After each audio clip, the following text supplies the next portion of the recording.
George and Lisa met at a fishing camp. They liked each other right away and quickly fell in love. They've been together all the time since then. Because they met while fishing, it's no surprise that they still go fishing a lot. Whenever they could, they'd hop on a boat and go fishing.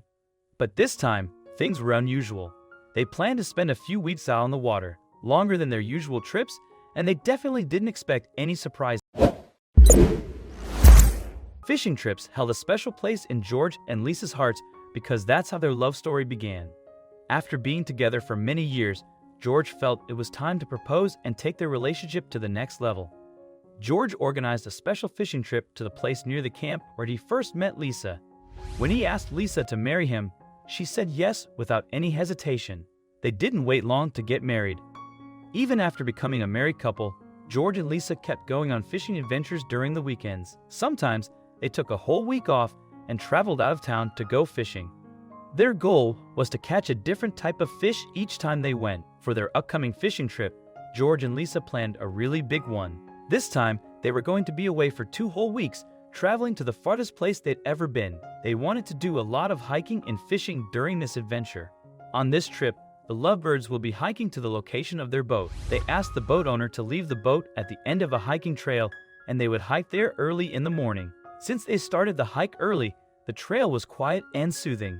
When they got to the lake and saw the boat, they were really excited about fishing. They had a specific kind of fish in mind that they wanted to catch, but they heard it was more common in another nearby lake. So they took the boat into the water and headed to that other lake. Once they were there, Lisa cast her fishing line, hoping to catch something for their lunch. It didn't take long before something big grabbed onto Lisa's bait. George had to help her reel it in, and when they finally saw the fish, they were surprised.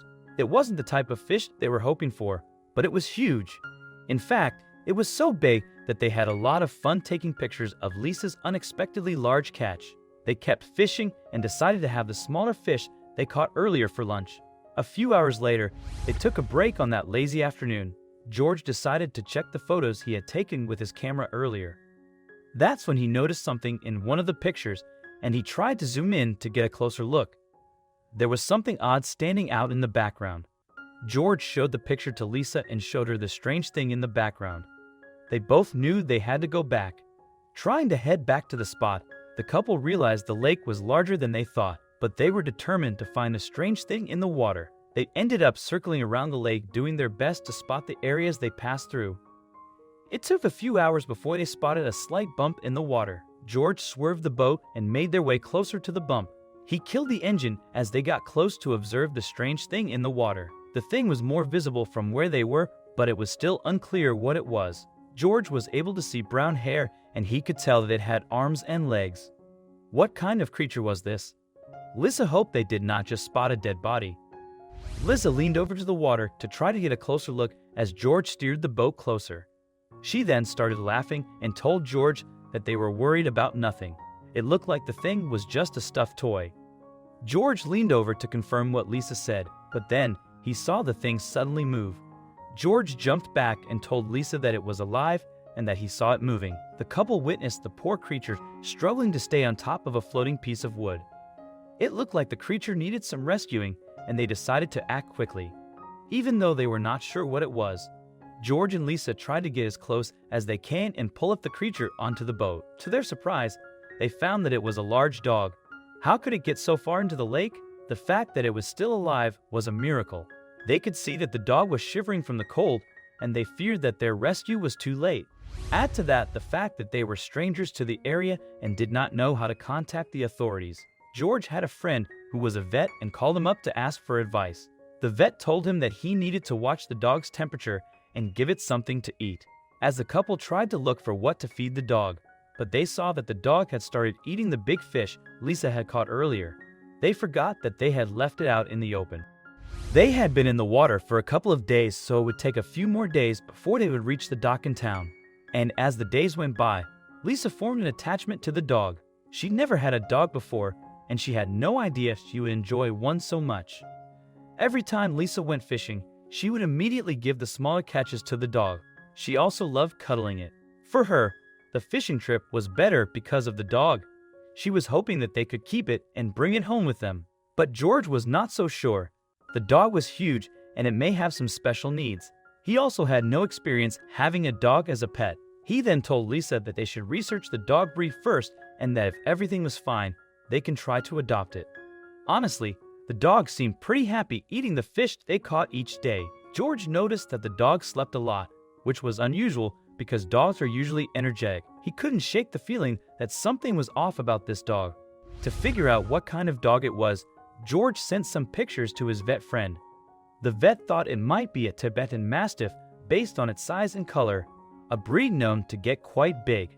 This meant taking care of it would be a big responsibility. When their trip ended, George decided that Lisa could keep the dog for now, but they needed to get it checked by a vet.